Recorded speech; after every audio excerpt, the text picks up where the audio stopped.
I think the most disturbing part is that I'm forever alone. I don't have anybody. I'm just one person who will be living in that apartment forever until who knows. That's another thing that creeps me out. There is just no, I just don't see a future. But loneliness and being alone. How did this happen? I don't know. Moved to Tula Lake when I was 16. That's how it happened. Never got a chance to do anything but just barely make it because cars were always breaking down conveniently. Anytime there was a chance at work, there was never money enough for gas to get to the work. Never anything. This was the biggest mistake, sorry to say, Grandma and Mom made, was moving over here. Yes, it was the only rental they could find. My grandmother was trying to buy a trailer house in Merrill, Oregon, where we actually lived at the time. And things didn't go through. The woman pulled out from the agreement. My grandmother, at 88, almost got in a fist fight with the woman. My mom had to go get her. I didn't get to witness it because she told me to watch Misty because Misty was little. But yeah, it was just the biggest mistake we ever did was move over here. It has been almost like walking into a thing that's just every day is the same day over and over again. But now I'm doing it alone. Don't have anybody to talk this to because, well, that's how it goes. You don't have anybody to talk about your issues. It's easier to actually have somebody that's experiencing it with you to actually be able to talk to them. And I haven't been able to talk to my mom for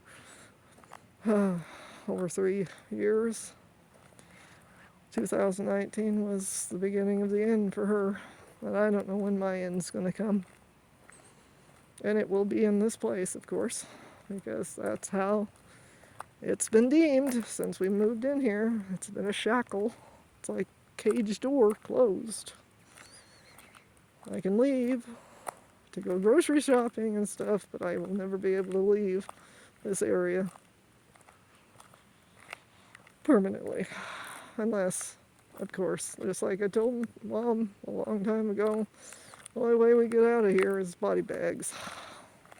That's sad, but true. It's been that way. Even when in her dementia state, she wanted out of this town. But at least she didn't die in this town. She didn't have to die in that apartment. She did die in a hospital. But seriously, I don't know what's going to happen with me. I have this damn sleep apnea, and if they don't properly diagnose it, which they probably won't,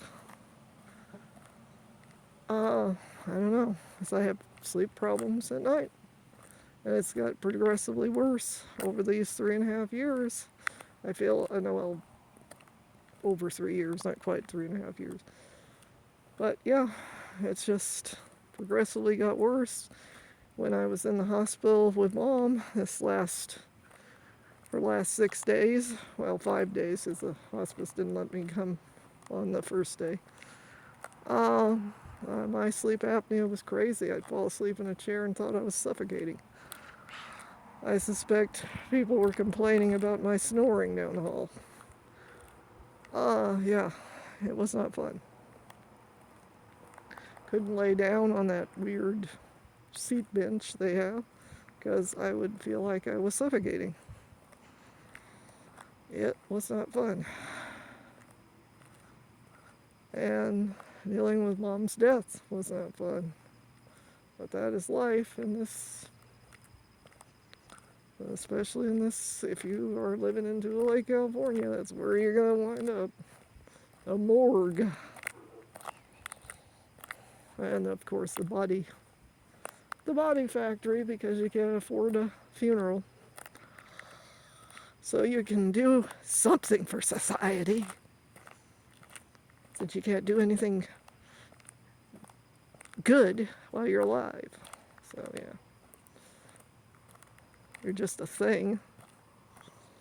So it's nothing big, just dump your body into some place in the chipper. Let them take pieces of you to see if they can cure rich people on diseases. Because you know, poor people ain't going to get any benefit from that. Hell, it's taken forever for me to possibly get a diagnosis with sleep apnea. Mom never did, and I watched her at night. Sometimes she would stop breathing for a couple of minutes and then boom, back up. I'd have to wake her up. Yeah, it was fun. Life was not made to live too long. Sad because her brother lived to 97 years old, and he had some of the same issues she had, and still people tried to save him, but he had better insurance. He didn't have Medi-Cal, which means basically, well, you're drunk, you must be drunk, you must be high, or you must be a smoker, or it's just old age. It's your lazy ways, you bitch. That's how they basically see it. If you have a condition of any sort, it's either old age, you're on a substance, or something.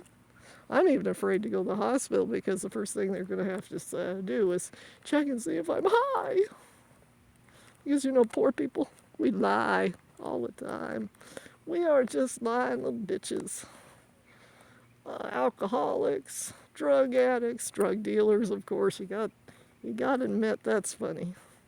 If I was a drug dealer, do you think I'd be living in Tule Lake, California? Holy shit, no. I sure in hell wouldn't be living here.